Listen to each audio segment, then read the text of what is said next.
ಅರ್ಚುತ್ತಾನೆ, ಹೊಡಿತಾನೆ, ಬಡಿತಾನೆ. ನಮ್ದು ವಿಚಾರ ಇರೋದು ಅವ್ನು ಹೆಂಗೆ ಬಿಡಿಸ್ಬೇಕು ಅನ್ನೋದು ನಮ್ಗೆ ವಿಚಾರ ಇರಲ್ಲ. ಇದು ಮಾಡೋದು ಪಕ್ಕದ ಮನೆಗೆ ಗೊತ್ತಾಗ್ಬಾರ್ದು ಅನ್ನೋದೊಂದು ನಮ್ ತಲೆಯಾಗಿರ್ತದೆ. ಮರ್ಯಾದೆ ಪ್ರಶ್ನೆ ಅಂತ ನಾವೇನ್ ಮಾಡ್ತೀವಿ, ಪಕ್ಕದ ಮನೆಯವರಿಗೆ ಬಂಧುಗಳಿಗೆ ಗೊತ್ತಾಗ್ಬಾರ್ದಂತ ಅಷ್ಟೇ ಯೋಚನೆ ಮಾಡ್ತೀವಿ. ಆದ್ರೆ ಇದರಿಂದ ಹೆಂಗೆ ಹೊರಗೆ ತರಬೇಕು ಅನ್ನೋದನ್ನ ನಾನು ಯೋಚನೆ ಮಾಡೋದಿಲ್ಲ. ಆದ್ರೆ ನಿಮ್ಮೆಲ್ಲರ ಒಂದು ಪುಣ್ಯ ಫಲವೋ ಏನೋ ಗೊತ್ತಿಲ್ಲ, ನಾನು ಸುಮಾರು ನಿಮ್ಮ ಮಧ್ಯವಸನ ಶಿಬಿರಗಳಿಗೆ, ಕೌಟುಂಬಿಕ ಕೌನ್ಸಿಲಿಂಗ್ಗಳಿಗೆಲ್ಲ ನಾನು ಹೋಗಿದ್ದೇನೆ. ಧರ್ಮಸ್ಥಳ ಗುಂಪು ಅಂಥವೆಲ್ಲ ಮಾಡಿದ್ದಾರೆ. ತಾಯಂದ್ರೆ ಮೊದಲು ಸಮಾಜ ಸ್ವಸ್ಥ ಆಗ್ಬೇಕಾಗಿತ್ತಂದ್ರ ನಿಮ್ಮ ಮನೆಯೊಳಗೆ ಏನಾದ್ರೂ ಇಂಥ ಚಟ ಮಾಡೋರಿದ್ರೆ ಮೊದಲು ಅವ್ರ ಮನೆಯಿಂದ ಹೊರಗೆ ಬಂದ್ರಿ.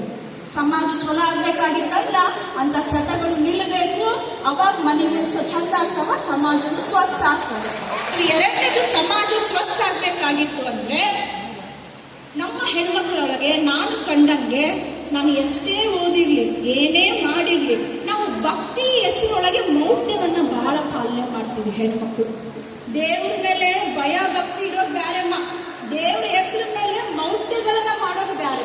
ಅದನ್ನಾಗ ಹೆಣ್ಮಕ್ಳದ್ದು ನಾನು ಕಂಡಂಗೆ ಬಹಳ ನೋವಿನ ಸಂಗತಿ ಏನು ಅಂದ್ರೆ, ಯಾರಾದ್ರೂ ಒಬ್ಬ ಗಂಡ ಸತ್ತ ಹೆಣ್ಮಗಳು ಇದ್ಲು ಅಂದ ತಕ್ಷಣ ನಾವು ಅವಳನ್ನ ಏನೋ ಅಪಶಕನ ಅನ್ನೋ ರೀತಿ ನೋಡ್ತೇವೆ.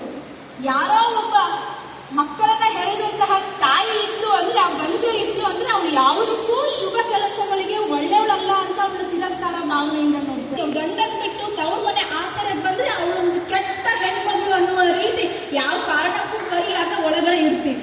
ಹೌದಲ್ಲ? ಮೊದಲು ನಾವು ಹೆಣ್ಮಕ್ಳು ಮಾಡ್ಬೇಕಾಗಿದ್ದೇನು ಅಂದ್ರೆ, ನಾನು ಈಗಷ್ಟೇ ಒಂದು ಮ್ಯಾಗಝಿನ್ ಒಳಗೆ ನಾರಿ ವಂದನ್ ಬಗ್ಗೆ ಏನು ಹೆಣ್ಮಕ್ಳಿಗೆ ಮೀಸಲಾತಿ ಕೊಡಬೇಕು ಅಂತ ಹೋರಾಟ ನಡೀತಾ ಇತ್ತಲ್ಲ, ಅದು ಓದ್ತಾ ಇರ್ಬೇಕಾದ್ರೆ ಅನ್ಕೊಂಡೆ, ನಮಗೆ ನಾರಿ ವಂದನ್ 33% ಅಲ್ಲಮ್ಮ, 70% ಕೊಟ್ಟರು ಕೆಲ್ಸಕ್ಕೆ ಬರಲ್ಲ. ಎಲ್ಲಿವರೆಗೆ ಒಂದು ಹೆಣ್ಣು ಇನ್ನೊಂದು ಹೆಣ್ಣನ್ನ ಪ್ರೀತಿಯಿಂದ, ಗೌರವದಿಂದ, ಅಭಿಮಾನದಿಂದ ಕಾಣೋದಿಲ್ವೋ ಅಲ್ಲಿವರೆಗೂ ಸರ್ಕಾರ 33 ಅಲ್ಲ 70 ಕೊಟ್ಟು ನೀವು ಯಾರು ಉದ್ಧಾರ ಆಗ್ಲಿಕ್ಕೆ ಸಾಧ್ಯನೇ ಇಲ್ಲ.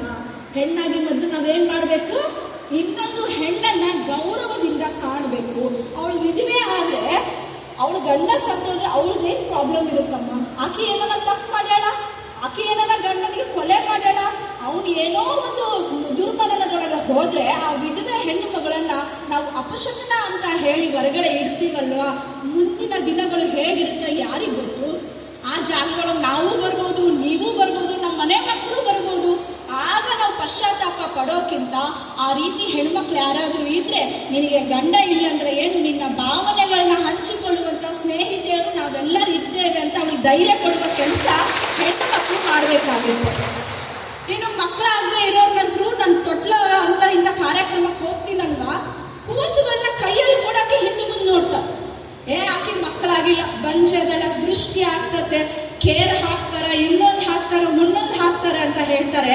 ತಾಯಂದ್ರೆ ಗರ್ಭದಿಂದ ಹೆತ್ತು ಎಲ್ಲರೂ ತಾಯಿ ಆಗ್ಬೋದು, ಆದ್ರೆ ಕಂಡ ಮಕ್ಕಳನ್ನ ತನ್ನ ಹೆತ್ತ ಮಕ್ಕಳಂತ ಪ್ರೀತಿ ಮಾಡ್ತಾರಲ್ಲ, ಹೃದಯದಿಂದ ಹೆತ್ತಿರೋ ತಾಯಿ ನಿಜವಾದ ತಾಯಿ ಆಗ್ತಾರೆ. ನಿಮಗೆಲ್ಲ ಗೊತ್ತಲ್ಲ, ಇಲ್ಲೇ ಕೊಪ್ಪಳದೊಳಗೆ ಹುಚ್ಚಮ್ಮ ಅಂತ ಹೇಳಿ ಒಬ್ಬ ಹೆಣ್ಮಗಳು, ನೀವೆಲ್ಲ ಟಿವಿ ಒಳಗ ಪೇಪರ್ ಒಳಗೆ ಬಂದಿರ್ತದೆ ನೋಡಿ.